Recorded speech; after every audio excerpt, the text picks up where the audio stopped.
Depression. কি ভাইজানরা, এটা দেখে কি মনে হচ্ছে যে কি পাগলামো শুরু হইলো? ভাই, ব্রাজিলের ভক্তরা বলেই দিচ্ছে এমন ভাবে চুল কাটতে না পারলে নিজেরে নেইমার ফ্যান ভাবারই দরকার নাই। তবে আর্জেন্টিনার ভক্তরা কি আর পিছায় আছে? পাগলামো তারাও করতেছে, এই যে দেখেন। তবে এইবার আর্জেন্টিনার ভক্তরা অনেক বেশি পাগলামো শুরু করেছে। বিশ্বাস হচ্ছে না তো? দেখাই দিতেছি। তার আগে আমার একটু ইন্ট্রোটা দেয়া লই। আমিও তো তাই কই। আরে ভাই, স্কিপ করতেছেন কেন? পাগলামো তো মাত্র শুরু হইলো। ধামাকাদার পাগলামো সামনে আসতেছে। তবে আর দেরি কেন, চলুন শুরু করা যাক মজাদার ধামাকাদার সে পাগলামো ফিফাকে নিয়ে। চলিয়ে শুরু করতে হ্যাঁ। রিক্সাওয়ালা জ্যাডারে লইয়া তেমন কিছু কইতেই পারলাম না। তবে হ্যাঁ, যেটাই বলি না কেন, তার আগে রিক্সাওয়ালা জ্যাডা দেখেন লালে লাল হয়ে গেছে গা। 10 টাকার ভাড়া মনে করো 200 টাকাও দিয়েছে। বলেন কি? আর্জেন্টিনার ভক্ত বলে কালকে একজনে 100 টাকার ভাড়া আমাকে 500 টাকা দিয়েছে। তবে হ্যাঁ, এই জ্যাডারে দেখা বুঝাই যেতেছে হ্যাবি কড়া ভক্ত আর্জেন্টিনার। তবে চাচার কাহিনী যেমন তেমন, কিন্তু এই গাছের মালিকের কাহিনীটা কি হইব কন্ত?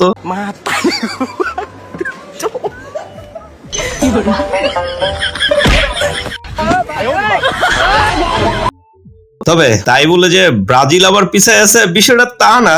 এই যে দেখেন, ব্রাজিলের ভক্তরাও কি পতাকা তৈরি করছে। তবে হ্যাঁ বন্ধুরা, ব্রাজিলের ওই কাহিনী দেখে আর্জেন্টিনারা অলরেডি সমুদ্র সৈকতে শোডাউন দেওয়া শুরু করছে বাইকের। কেউ কেউ তো আবার এইভাবে নেচে গিয়ে বিনোদন দিতেছে। আবার গ্রামের রাস্তার ভিতরেও ব্রাজিলের দেখা দেখি কিন্তু আর্জেন্টিনার পতাকাও উঠতেছে। আর এইসব কাহিনী দেখা দুঃখের ঠেলায় এই বেড়ায় তো আবার আর্জেন্টিনাতে যোগ দিছে এইভাবে 7 আপ দিয়া গোসল কইরা। তবে হে বেড়ায় যে একাই গোসল করছে বিষয়টা তা না, আরো কিছু ভক্ত যারা আর্জেন্টিনাকে সাপোর্ট করার জন্য এইভাবে অনুষ্ঠান করে দল ট্রান্সফার করতেছে, তার ভিতরে আরো একটা প্রমাণ দিচ্ছে এই যে। আর এর ভিতরে আর্জেন্টিনার ফিমেল ভক্তরা যে পিছিয়ে থাকবে বিষয়টা তা না। দেখেন না, একজন অলরেডি চলে আসছে। আরে নাম যেহেতু আছে বদনাম তো হবেই। আরে খোঁজ নিয়ে দেখো, যারা বদনাম করে তাকে কুত্তায়ও চিনে না।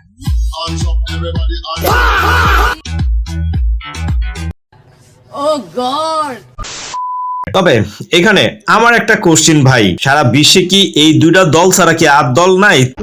আমার আরো একটা কোশ্চিন ভাই, ওই দেশের পাবলিক গুলো কি আসলে তাদের টিমের জন্য এত পাগল যেভাবে আমাদের অস্থির বেকুব বাঙালি গুলা পাগল? আর এদিকে উনি তো দুই দল রে কি যে কইয়া লাইলো আল্লাহ জানে। আমি আর্জেন্টিনা, আমি দুই দলের জন্যই সমবেদনা জানাই। মেসির খুব ভক্ত basically.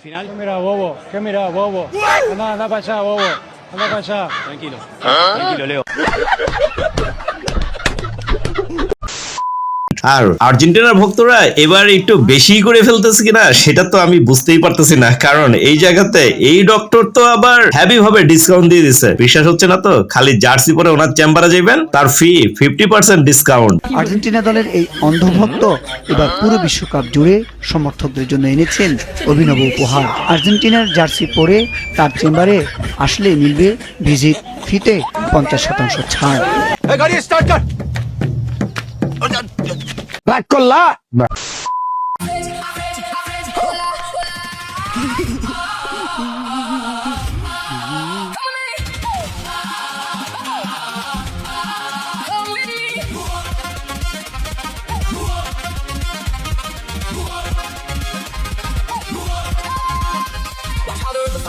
Through the rocks and through the valley, every night turns into day. Every storm will pass by, finally on this road, walk like a swim, going free with no direction. Leave the ocean far within. Every end is a new beginning. Is it true that you want this? And step up and claim it. The horizon is calling. Is it music? Can you name it?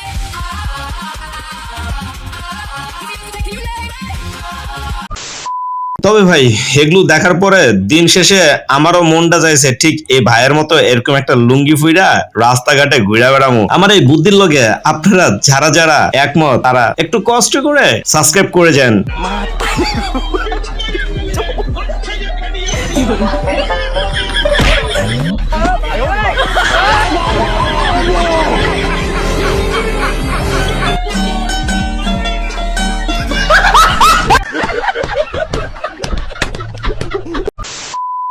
জিত করে আনছি, আমার বউ নিচে ওর বউ আনছি।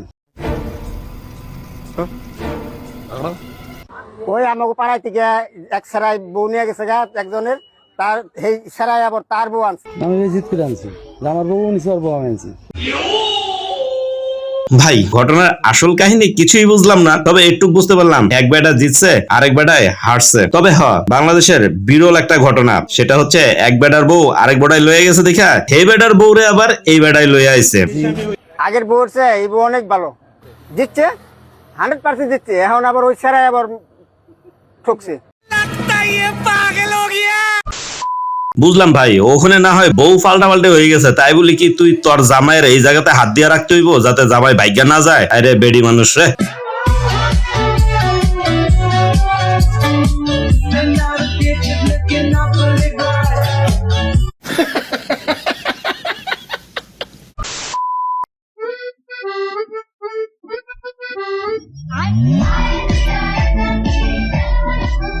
বুঝলাম না, সবই ঠিক আছে কিন্তু লাস্টে যে মুখটারে এরকম করার কি দরকার? ওইটা পুরোটাই কি ঠোঁটে মধ্যে মাখন যায় না, নাকি একটু লাগায় এইভাবে না ঘষলে সেটা হয়ই না?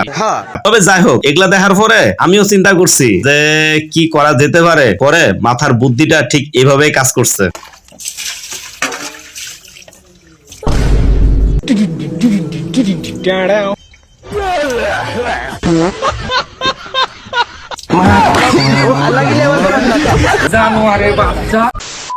ওখানে বুদ্ধি যেভাবেই কাজ করুক না কেন, দেখেন এক বেকুব বাঙালি সে কিন্তু ঠিকই লাইট জ্বালাই লাইছে কলের মাধ্যম দিয়া।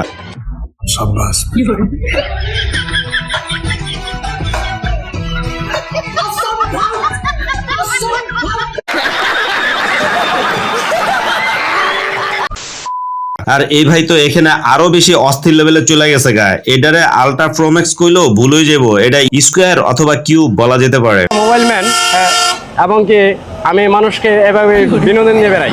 বিনোদন বেড়ান। আচ্ছা, এই যে আপনি যে এত মোবাইল, এগুলা কি সচল না অচল? সব সঠিক মোবাইল। গোলামের ফুটাইন রে।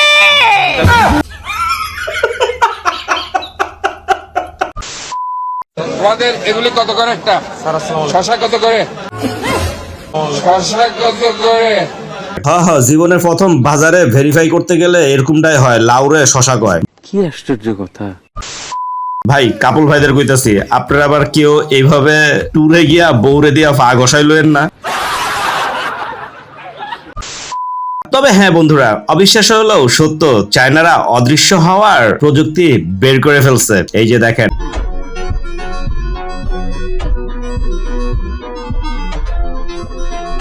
কথা কি ক্লিয়ার না ভেজাল আছে? ¿Cuánto cuesta ese animalito? Esa bestia así como está, como para ustedes, la dejo en 50 millones de pesos. Depression. তবে আজকে ধামাকাদার একটা ভিডিও দিয়ে শেষ করতে যাচ্ছি, কারণ আমরা এখন 360 ডিগ্রি ইউজ করি ক্যামেরার মাধ্যমে। আর 1000 বছর আগে যে জেনারেশন চলে গেছে তারা শুধু 3D না 360 ডিগ্রি সহকারে সবকিছুই আবিষ্কার করে দিয়ে গেছেন, তার প্রমাণ এই ভিডিওটা। তবে ভিডিওটা দেখতে থাকেন আর আমি আপনাদের কাছ থেকে বিদায় নিয়ে চলে যাচ্ছি। সবাই ভালো থাকেন, আল্লাহ হাফেজ।